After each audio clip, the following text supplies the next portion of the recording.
Hello guys, welcome to my channel. Today we are going to see how to resolve if your game audio is not working or stopped working on Windows 10 or Windows 11 computer.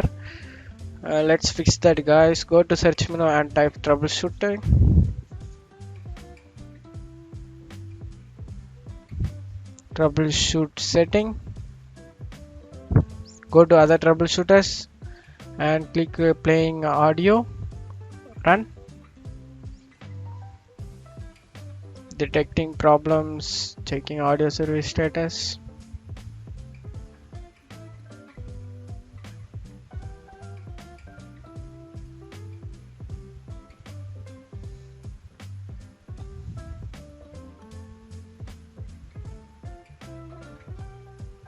Audio. Oh yes, open the audio and enhancement.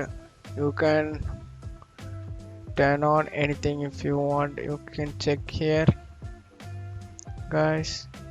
You can restore defaults settings, and I recommend to try guys, turn off your game and restart your game again, and probably that should be a problem guys.